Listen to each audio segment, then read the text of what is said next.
Des Je sais que sur cette chaîne, vous aimez beaucoup lorsque je parle des mèmes internet et de l'actualité du web. C'était un petit peu le but de la chaîne à l'origine. Seulement, depuis le début de l'année, l'actualité du net se mélange à l'actualité internationale et celle-ci est assez déprimante, voire stressante. Et puis j'ai remarqué que l'an dernier, j'avais cité le nom d'Elon Musk dans 75% de mes vidéos et on pourrait faire une pause, ne pas parler de lui pour une fois, le mettre sur le côté, parler d'autre chose, parler d'un sujet qui n'a pas trait au web. J'ai pensé à plusieurs sujets, notamment un sur les jeux télévisés. Mais j'avais oublié que ma culture n'était pas si étendue que ça, et d'ailleurs il faudrait que je consulte beaucoup plus souvent Wikipédia. Alors oui, le site jouit d'une mauvaise réputation en ce moment, mais il est quand même beaucoup plus fiable que certains journaux. Et quitte à me plonger sur Wikipédia, j'ai décidé donc de relancer une activité que j'aime bien qui consiste à débunker des vieux le saviez-vous. Souvenez-vous, il y a 2 ans, j'avais parlé de la bande dessinée Incroyable mais vrai que l'on trouvait couramment dans les publications Disney et les magazines édités par Opera Mundi. Il s'agissait d'un ensemble de rubriques nommées Believe It or Not, écrites par Robert Ripley de 1929 à 1949. Évidemment, la science étant ce qu'elle était à l'époque, et Ripley ayant plus envie de faire du sensationnalisme que de la véracité historique, beaucoup de ce qui était raconté était bidon. Ce qui m'a donné envie, il y a 2 ans, de faire une vidéo dans laquelle je débunkais en partie ces légendes, ainsi que d'autres que j'avais beaucoup entendues. Ah oui, il y a 2 ans, je m'en souviens. À l'époque, j'avais des problèmes pour financer ma chaîne. Et je les ai toujours. Donc, si vous voulez m'aider à financer mon activité, il y a Tipeee et Patreon. Plus de détails en fin d'épisode. Mais parmi ces incroyables mais vrais, il y a eu une histoire qui m'a frustré, car je n'ai jamais réussi à la débunker. Cela commençait par cette vignette-ci. La duchesse, qui avait des mains comme des marteaux, la duchesse Symburgis, femme du duc Frédéric V d'Autriche, était si forte qu'elle pouvait enfoncer un clou d'un seul coup de poing. Du coup, j'ai voulu faire des recherches sur cette légende, et je n'ai pas été déçu. Déjà parce que Symburgis, ou Saint-Burge en français, ça n'est pas la femme de Frédéric V, mais sa mère. Ou alors les mœurs polonaises sont bien plus libres qu'on ne le croit. Mais surtout, lorsque j'ai fait une recherche sur cette légende, je suis tombé sur une curieuse annotation sur Wikipédia. On connaît mal la vie de Symburge. La tradition veut qu'elle ait été renommée également pour sa force exceptionnelle qui lui permettait par exemple d'enfoncer des clous dans un mur à main nue et de casser des noix entre ses doigts. Un de ses descendants, Auguste de Lefort, précisément, devait se distinguer par sa vigueur puisqu'il était capable de briser à main nue un fer à cheval. Sauf qu'entre la mort de Symburge de Mazovie en 1429 et la naissance de Frédéric Auguste en 1670, il s'est écoulé 241 ans, ce qui faisait un paquet de gens à remonter avant de trouver le lien entre l'un et l'autre. À l'époque, j'avais eu la flemme de remonter toutes les ramifications et je suis passé à un autre sujet. Et puis dernièrement, je suis revenu sur cette histoire parce que ça me titillait un peu. Du coup, j'ai poursuivi mon enquête pour savoir qui ils étaient l'un pour l'autre. Surtout, est-ce que la famille comptait, elle aussi, un très grand nombre de rois, d'empereurs, de ducs à la force surhumaine? Est-ce qu'on n'aurait pas là une famille royale polonaise composée de super-héros que l'histoire aurait oublié? Je vais donc vous partager cette expérience. Nous allons chercher ensemble le lien entre 2 mutants supposé de la noblesse européenne. Disclaimer. Au cours de cette vidéo, il va m'arriver d'écorcher à plusieurs reprises le nom de la famille des Habsbourg. J'ai essayé de me corriger comme j'ai pu, mais à certains moments, ça m'a échappé. Désolé, mais en même temps, c'est quand même méga chiant à prononcer.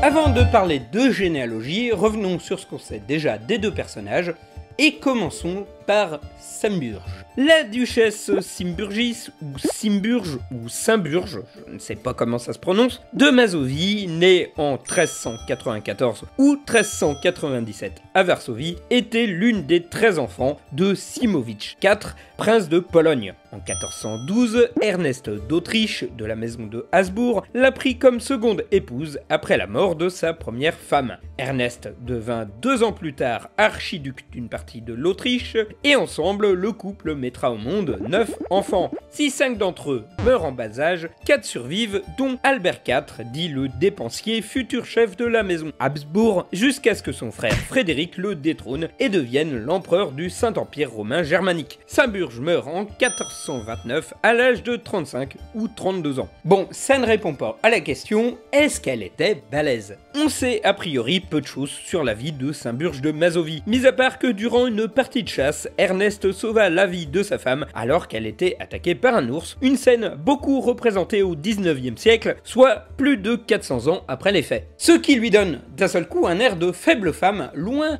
de la légende que l'on peut lire sur elle. Mais bon, c'est peut-être pas vrai, parce que l'idée c'est surtout d'expliquer comment Ernest, qui venait de perdre sa femme, l'a épousée, alors que sa famille ne s'entendait pas trop avec celle de sa future épouse. Et plutôt que d'avouer qu'il s'agit d'un calcul politique entre les royaumes de Pologne et d'Autriche, on a préféré inventer l'histoire d'une princesse tombée amoureuse d'un noble après que celui-ci l'ait sauvée des griffes velues d'un vil plantigrade. Effectivement, dans de nombreuses revues bibliographiques, on trouve ce détail. Elle enfonçait des clous avec ses poings ou pouvait briser des noix entre ses doigts. Mais la phrase est répétée telle quelle, souvent avec la mention de sa filiation avec Frédéric Auguste, et on n'a pas plus de preuves que ça. Et je n'ai rien trouvé de plus, hein. Pas d'anecdotes croustillantes, pas de témoignages de l'époque, pas de légende dans lequel elle aurait construit un râtelier en enfonçant les clous elle-même avec ses poings. Que dalle. Ce qui m'a permis d'apprendre que la télé polonaise diffusait depuis 2018 une série nommée la Korona Królów, la couronne des rois, sur les intrigues des rois de Pologne durant les 14e et 15e siècles. La série compte à ce jour 730 épisodes et raconte le destin des grandes dynasties royales de la Pologne, comme les Piast, les Jagellons et les Angevins. Coucou papa maman. Dans la série, Saint-Burge de Mazovie apparaît durant la saison 4 dans les épisodes 440 à 486. Elle est dépeinte comme une femme forte et indépendante qui aime la chasse et l'équitation, et l'anecdote des noix est éclatée à pleine main et retranscrite. Elle est jouée par l'actrice Aniela Pludowska et est représentée comme une fille, jeune, belle et athlétique. À première vue, ça a l'air assez contradictoire avec la façon de la dépeindre à l'époque. Mais en vrai, on est sur de la représentation de nobles au XVIe siècle, et c'est une chose assez changeante. Et encore, elle a été mieux traitée que son mari, qui pouvait aussi bien avoir cette tête-là que cette tête-là. Enfin, bref. Fini de parler de Saint-Burge, passons maintenant à l'arrière petit fillot. On en sait un poil plus sur Frédéric Auguste Ier de Saxe, dit Le Fort, qui était un prince de la maison de Wettin. Après s'être converti au catholicisme, il fut élu en 1697 roi de Pologne et de Lituanie suite à la mort de son frère aîné. Il règne sous le nom d'Auguste II. C'est une figure assez célèbre de la Pologne, connue à la fois par son côté réformiste, mais aussi pour ses grosses looses sur le champ de bataille. Ainsi, en 1702, il perd son trône avant de le reconquérir en 1719 suite à diverses batailles et intrigues politiques. La série télé sur les rois de Pologne n'étant rendue actuellement qu'au XVe siècle, il n'a pour l'instant pas eu d'acteur pour le jouer. Mais je ne doute pas que si elle dure jusque-là, il n'est pas inattendu qu'il fasse une apparition aux alentours de l'épisode 1250 ou 1345. Au niveau vie personnelle, Auguste II est connu pour son côté mécène. Admirateur des cours des rois français et italiens, il souhaite faire de même et dépensera beaucoup d'argent afin de faire de sa ville de Dresde un centre culturel et artistique. Il va aussi se créer un cabinet de curiosités personnelles. C'était la mode à l'époque. On lui prête le surnom de Le Fort car selon la légende, Auguste II pouvait péter des fers à cheval à main nue, rouler des pièces comme du papier et lancer des renards avec les doigts. Il a aussi la réputation d'avoir une énorme libido. En plus des 4 enfants qu'il aurait eu avec sa femme et ses maîtresses, on prétend qu'il aurait eu près de 365 enfants illégitimes. Bon, mis à part l'histoire du fer à cheval, qui est bien coupé en deux et entreposé dans un musée, et encore, bon, qui vous dit que c'est lui qui l'a coupé en deux,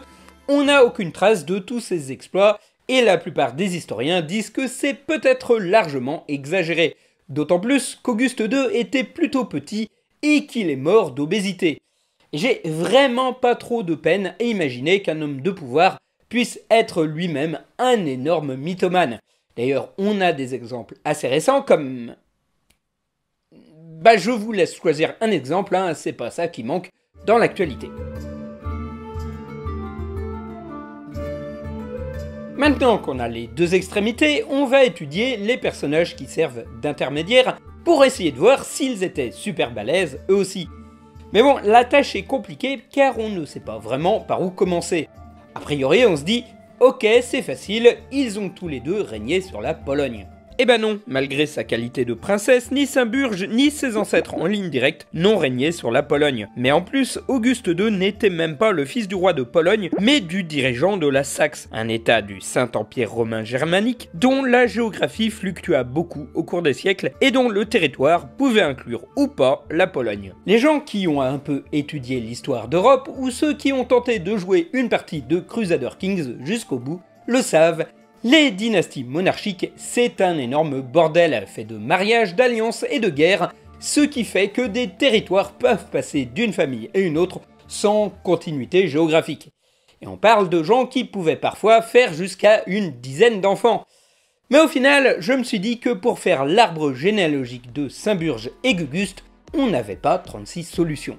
J'ai pris un bon vieux papier, une règle, un crayon et j'ai essayé de remonter le fil à partir d'Auguste II et de voir à quel moment j'allais tomber sur Saint-Burge. Au départ, je m'attendais à remplir quelques feuilles A4, mais très vite je me suis aperçu que ma frise s'étendait beaucoup plus que prévu et que le nombre d'aïeux était plus conséquent que je ne le pensais. Du coup, je me suis posé pour faire un petit calcul. Un enfant, c'est toujours la somme de deux personnes. À chaque génération, on augmente donc de deux personnes. On a 2 parents, 4 grands-parents, 8 arrière-grands-parents. Du coup, pour avoir le nombre d'ancêtres à chaque génération, il faut faire un calcul en utilisant la puissance de 2. Chouette, des calculs de puissance! Mes cours de lycée auront au moins servi à ça.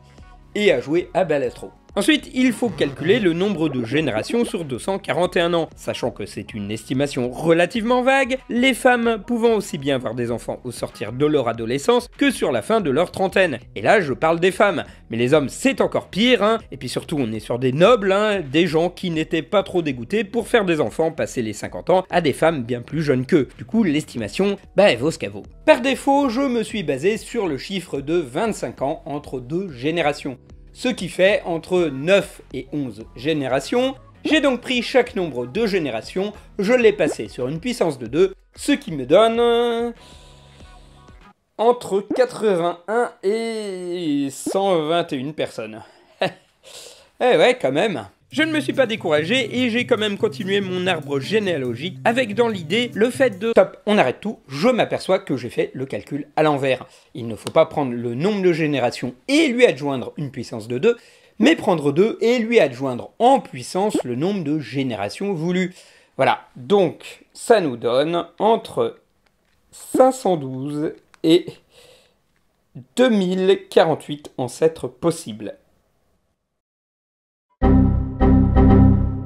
Mais le plus surprenant, c'est que je suis tombé assez vite sur Saint-Burge de Mazovie. Il s'agissait de son aïeul sur 9 générations, et je suis tombé dessus après avoir suivi 4 pistes. C'est fou, soit j'ai eu un coup de peau de dingue, soit il y avait anguille sous roche. Et quelle ne fut pas ma surprise en continuant mon enquête de retomber sur Saint-Burge, et pas qu'une fois, hein, et pas qu'elle, de nombreux noms comme Catherine de Brunswick, Jean Cicéron Ier de Brandebourg, Frédéric Ier de Brandebourg revenaient des dizaines de fois dans l'arbre généalogique. En effet, on est sur des familles de nobles. Alors, pour ces gens, les mariages avec des familles de roturiers, c'est impensable, et il vaut mieux se marier avec une personne au nom prestigieux qui posséderait un territoire voisin. Du coup, il n'y en a pas 36 000 et on se retrouve très souvent à épouser des gens qui sont plus ou moins des cousins. J'ai cru même être tombé une fois sur un type qui avait épousé sa sœur. Mais c'était une erreur, en fait c'était juste une cousine qui portait le même prénom et le même nom de famille. Ceci dit, ça a pas mal permis d'abréger le travail, puisque dès que je tombais sur une piste que j'avais déjà explorée, je m'arrêtais là. L'idée c'était d'avoir la liste complète des ancêtres de Guguste qui ont vécu à l'époque de Saint-Burge de Mazovie. Et au bout d'une semaine de boulot, j'ai fini par établir l'arbre généalogique complet. J'ai mesuré, ça fait plus de 6 mètres de long. En tout et pour tout, le nom de Saint-Burge apparaît 13 fois, celle-ci étant à la fois sa grand-mère au 9e degré, comme sa grand-mère au 12e. Comme je l'ai dit, ça n'est pas le nom qui est le plus réapparu. En tout et pour tout, j'ai trouvé près de 124 aïeux différents ayant vécu à la même époque. C'est effectivement beaucoup moins que la normale, principalement à cause des mariages dans une même famille, mais aussi à cause des rares cas où je n'ai pas trouvé de piste du tout, les aïeux étant trop peu connus pour être recensés. Mais ces derniers représentent des cas assez rares, en vrai 90% d'entre eux avaient leur propre fiche Wikipédia. Et s'ils ont des fiches Wikipédia, on va pouvoir vérifier ce qu'on est venu chercher à la base. Est-ce qu'ils avaient des super pouvoirs? J'ai refait la liste de toutes les personnes qui font l'intermédiaire entre Auguste et Saint-Burge. Pour le coup, j'ai même fait un arbre généalogique qui comporte bien trop de lignes qui se croisent, avec au pinacle Jean II Georges de Brandebourg, qui a épousé 3 femmes, dont toutes étaient ses cousines au 3e degré. En tout, on trouve 28 hommes et 26 femmes, et aucun n'est assez connu pour avoir une force prodigieuse. En vrai, tous étaient de tempéraments assez différents. On compte aussi bien des gens très vivants et enthousiastes, que des dépressifs ou des gens rigides et austères. L'un des fils de Saint-Burge, Frédéric, prit la tête du Saint-Empire germanique sous le nom de Frédéric III. Réputé pour être fainéant et atteint d'aérosclérose, il a été amputé à la fin de sa vie. Il est d'ailleurs l'arrière-grand-père de Charles Quint, qui lui-même souffrait de crise d'épilepsie, de la goutte et a fini en fauteuil roulant. Les fiches Wikipédia ne notifient pas toujours de quelle façon ils sont morts, mais dans l'ensemble, c'est pas très glorieux. Si certains meurent à la guerre, on trouve aussi des morts de la fièvre typhoïde, d'une embolie cérébrale, de la peste, d'une gastro-entérite ou d'une chute de cheval. En réalité, on a peu de renseignements sur l'état de santé des descendants de Saint-Burge de Mazovie, et lorsqu'on en a, c'est pour témoigner du fait qu'ils étaient en assez mauvaise santé. Et là par contre, les scientifiques ont trouvé une bonne raison. La consanguinité! En effet, pas mal d'entre eux souffraient de la promandibulie habsbourgeoise, une déformation congénitale qui leur donnait une mâchoire proéminente. Le problème génétique pouvait parfois à terme se transformer en des douleurs monstrueuses, et c'est un trait que l'on a retrouvé sur de nombreux membres de la famille des Habsbourg, notamment Charles II d'Espagne ou Vlad Dracul, l'homme célèbre pour avoir inspiré le personnage de Dracula. J'imagine un peu la gueule des films d'horreur si, au lieu d'avoir des grandes dents, les vampires avaient des mâchoires proéminentes. Ça serait très dérangeant en fait. Or, à un moment, les historiens de la Renaissance ont voulu remonter le fil du temps pour découvrir qui, chez les Habsbourg, était à l'origine de cette mâchoire proéminente dégueulasse. Et une partie d'entre eux ont affirmé que le patient zéro était Saint-Burge de Mazovie. Alors on s'est aperçu des siècles plus tard que ça n'était absolument pas un trait lié à Saint-Burge de Mazovie, mais cela venait plutôt de la famille de son mari. Il n'empêche que les alliances et les mariages de cousins et d'arrière-cousins ont répandu ce trait génétique dans des proportions incommensurables. Mais je me dis qu'on tient peut-être là l'origine de la fameuse légende sur sa force prodigieuse. Afin d'expliquer pourquoi les Habsbourg avaient une mâchoire un peu forte, on a expliqué que ça venait d'une grand-mère assez balèze, quitte à en faire des tonnes sur ses capacités prodigieuses et d'affirmer qu'elle avait des paluches tellement grosses qu'elle pouvait tordre les pièces avec. Mais ça me permet de dire que la force prodigieuse d'Auguste II, qu'elle soit réelle ou fantasmée, elle ne venait pas d'un facteur génétique. Ou alors, elle a sauté un très grand nombre de générations. Surtout que génétiquement, nous n'héritons pas tous de nos parents de la même manière. En théorie, on obtient 50% de chaque parent, mais c'est toujours un chiffre aléatoire, et vous le savez bien, certaines personnes ont pris plus des traits de leur mère et d'autres de leur père. Eh bien, il est estimé qu'un ancêtre à la 10e génération a une chance sur 2 de ne rien vous avoir transmis. Et ce serait quand même bizarre que ce soit spécifiquement Saint-Burge de Mazovie qui lui aurait transmis ses gènes, et pas une autre personne parmi la centaine qui compose son arbre généalogique, comme par exemple Philippe Ier le Beau, Ernest le Pieux, Jeanne la Folle, ou lui, elle, ou bien lui, tiens. Alors la suite logique, ce serait de vérifier si la descendance d'Auguste II a elle aussi hérité de sa force fantastique. Mais là, pour le coup, j'ai eu grave la flemme, parce que je vous rappelle que le monsieur affirme avoir engendré plus de 365 enfants. Et là, pour rechercher les mecs jusqu'à la 10e génération, non, Bon, vérification faite, on trouve dans sa descendance des gens assez connus comme le maréchal de Saxe, Anna Karolina Orzelska, une aventurière qui aimait se déguiser en homme, la romancière George Sand, et l'une de ses petites filles devint la mère des derniers rois de France, à savoir Louis XVI, Louis XVIII et Charles X. Et je crois que ça clôt mon enquête. Vraiment, si Louis XVI avait eu des pouvoirs surhumains, les événements de la Révolution française se seraient passés autrement. Par contre, chez les descendants d'Auguste, pas mal d'entre eux étaient des bons vivants qui aimaient la chasse, faire la fête et se produire en spectacle. Et je me dis que le trait de caractère d'Auguste II, c'est peut-être pas qu'il était fort, mais qu'il était un beau parleur qui aimait exagérer ses exploits, et très sans doute le nombre de ses enfants.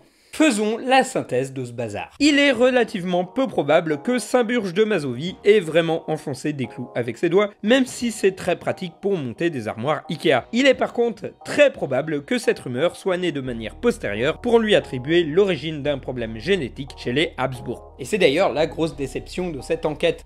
Je pensais tomber sur des gens sur lesquels tournaient des légendes improbables autour de leurs exploits extraordinaires, et je suis tombé sur des gens malades à force de mariage entre personnes de la même famille. D'ailleurs, au cours du montage, j'étais tombé sur un site de généalogistes qui avait utilisé une image d'arbre généalogique générée par IA comme illustration. Et le résultat était tellement pété avec les flèches qui partent de nulle part et les visages déformés que je l'ai posté sur Blue Sky pour rire un bon coup. Et vous avez été très nombreux à faire spontanément des vannes sur les Habsbourg alors que vous ne connaissiez même pas le sujet de ma prochaine vidéo, ce qui est la preuve que l'anecdote est connue. J'avais déjà entendu parler des Habsbourg et de leurs problèmes de consanguinité, mais je pensais naïvement qu'en partant de dynastie polonaise, on allait y échapper. Mais non, on était complètement dedans. C'est dire si les grandes familles royales de la Renaissance ont constitué une caste si dense que la même famille était présente partout en Europe.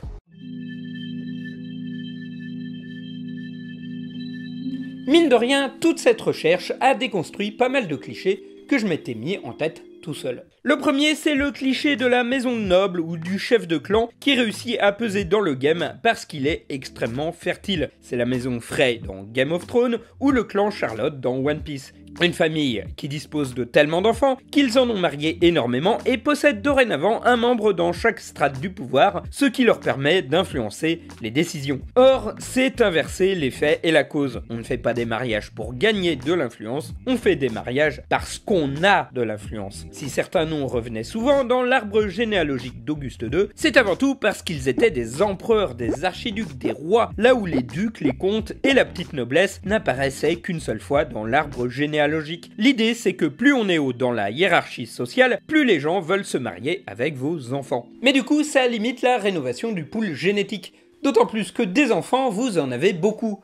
Parce qu'un autre cliché qui a disparu en faisant des recherches, c'est sur la mortalité infantile. On se dit qu'avant l'ère moderne, on faisait un maximum d'enfants parce que comme pas mal d'entre eux mouraient avant d'être adultes, on était sûr d'en garder 2 ou 3 sous le coude pour perpétuer la famille. Et si, effectivement, certains nobles que j'ai étudiés ont parfois perdu près de la moitié de leurs enfants avant l'âge adulte, il n'était pas rare que d'autres aient des dizaines de descendants qui se sont tous mariés et se sont reproduits à leur tour. Je veux bien que pour le Pékin moyen, dans sa cambrousse, en proie à la maladie et à la guerre, garder des enfants en vie, c'était dur. Mais lorsqu'on était noble, on avait accès à des médecins privés, à une nourriture riche et à un confort de vie pas dégueulasse. Et mine de rien, ça aide pas mal à ce que tes enfants vivent plus longtemps que ceux des autres. Mais du coup, comme on a eu beaucoup de descendants qui sont restés dans les mêmes cercles, cela a accéléré encore plus le problème de consanguinité, vu qu'au lieu d'avoir 2 ou 3 personnes qui imbriquent leurs gènes similaires, on en avait eu des dizaines. Après, vous allez me dire, oui, mais c'est loin tout ça, on a fait des progrès. Les gens savent maintenant que faire beaucoup d'enfants en restant sur les mêmes familles pendant plusieurs générations et sans apporter du sang neuf, ça n'est pas une bonne idée. Hein? Les gens le savent, hein? On est d'accord. Récemment, on a vu apparaître aux USA un courant pronataliste avec de nombreuses personnes très riches cherchant à avoir un maximum d'enfants pour lutter contre la chute de la natalité. France Info a fait ce papier sur Malcolm et Simone Collins, les fondateurs de pronatalist.org. Ceux-ci, persuadés d'avoir les meilleurs gènes, ont souvent recours à des fécondations in vitro pour sélectionner leurs meilleurs embryons. Ils ont fait leurs calculs. Sur 11 générations, si chacun de leurs descendants a 8 enfants, les Collins seront plus nombreux que la population mondiale actuelle.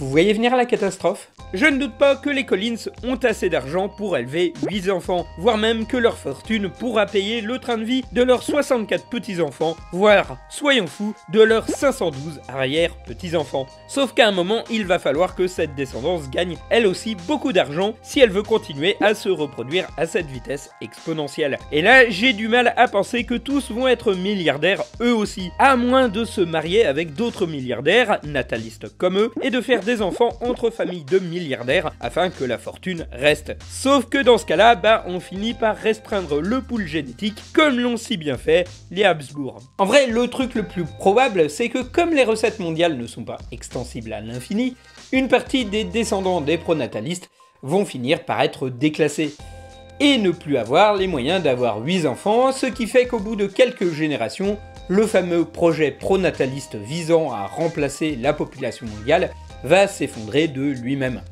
Et pourtant, c'est une philosophie qui a séduit plusieurs milliardaires de la planète qui pensent que ça peut vraiment marcher. Comme par exemple... Ah merde. Après, les scientifiques et les administrations le savent, il y a même des tas d'études sur la consanguinité d'une population ou d'une personne donnée, ce qu'on appelle le taux de consanguinité, une statistique que vous avez déjà vu passer. C'est pas une question, vous en avez déjà vu une au début de l'épisode lorsque je regarde une question d'Only Connect. Le lien qu'il y a entre chaque case, c'est le taux de consanguinité, qui était donc à 25% pour Charles II d'Espagne, qui est considéré comme le cas le plus hardcore de consanguinité royale de la famille Habsbourg. Alors que nous sommes bien en dessous de 6%. Et donc, là, on entre dans les gros chiffres. Parce que, mine de rien, l'arbre généalogique sur lequel j'ai bossé, vous savez, celui qui fait 6 mètres de long et qui m'a demandé une semaine de travail, justement, il porte sur un de ces fameux nobles au taux de consanguinité assez délirant. En fait, si j'avais voulu faire un arbre généalogique pour quelqu'un comme vous et moi, il aurait été 10 fois plus long. Et mine de rien, même si j'ai parcouru partiellement leur biographie, j'ai quand même passé plusieurs heures à lire la vie des centaines d'ancêtres d'Auguste II.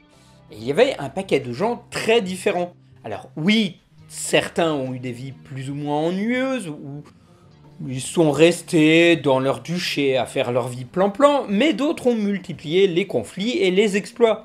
Donc imaginez donc que pour nous, on a 10 fois plus d'ancêtres sur cette période de 241 ans. Et 241 ans, ça nous fait remonter à 1784, soit la veille de la Révolution française. Il n'est donc pas négligeable de penser qu'on a environ 1 millier d'ancêtres qui ont vécu simultanément durant la Révolution française. Sur ces gens, il est possible que certains aient pris part pour la Révolution, d'autres contre, tandis que d'autres devaient être largués et vivre au fin fond de leur cambrousse. Il est peut-être même possible qu'une bonne partie d'entre eux n'étaient même pas français. Après tout, seule la moitié d'entre eux ont des gènes communs avec vous, et rien ne dit que ces gènes sont vraiment remarquables. Si ça se trouve, la seule chose qui est partagée entre vous et un de vos ancêtres à la 10e génération, Ernest, boulanger à La Roche-sur-Yon, c'est la longueur de votre intestin grêle. Du coup, lorsque vous verrez quelqu'un se vanter de faire partie d'une famille de nobles ayant vécu avant la Révolution française, dites-vous qu'il y a une très grande chance pour qu'il n'ait aucun trait génétique avec son aïeul. Ce qui, vu la tech sur les familles européennes de la Renaissance dites plus tôt, est finalement une très très bonne chose. Et là, je ne parle que de 241 années. Mais c'est même encore pire quand on remonte plus haut, là ça fout carrément le vertige. Si vous avez potentiellement 2000 personnes en remontant à 10 générations, arriver à 15 générations, c'est 32 678 personnes. Sur 20 générations, c'est un petit peu plus d'1 million de gens, et sur 25 générations, on en est carrément à plus de 33 millions. Ce qui fait qu'arrivé à l'époque de Saint-Burge de Mazovie, vous avez potentiellement 33 millions d'ancêtres sur la planète qui ont vécu à ce moment-là, soit la moitié des habitants de la France actuelle. Il y a même une chance non négligeable que Saint-Burge soit parmi vos aïeux, mais que vous ne le sachiez pas.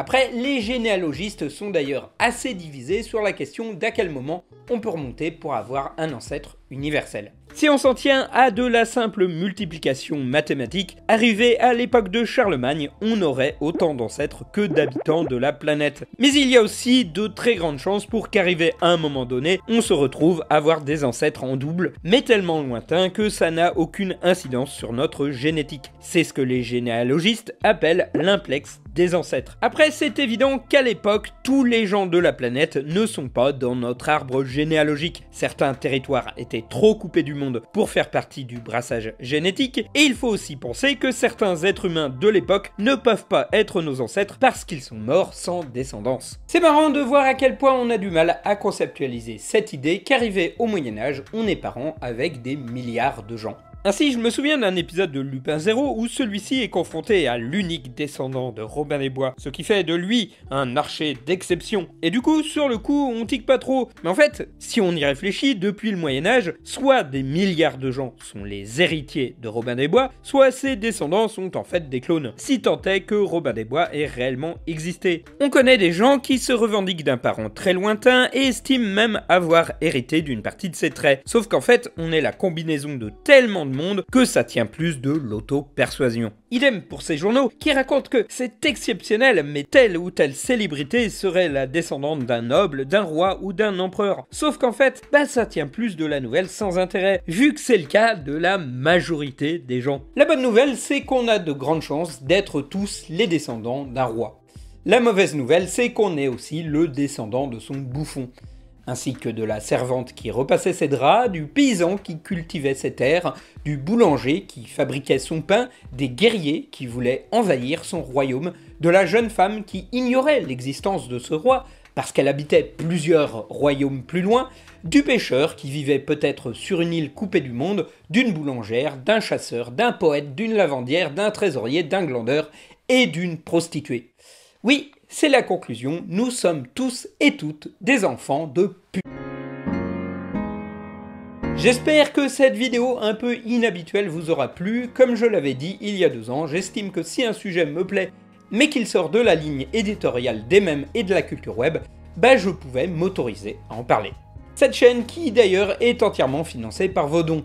Je suis très content des gens qui aident à ce qu'elle vive, mais récemment, avec la hausse du coût de la vie et l'augmentation de l'URSSAF, je prends toujours un peu sur les fonds qui me restent pour continuer à faire ces vidéos.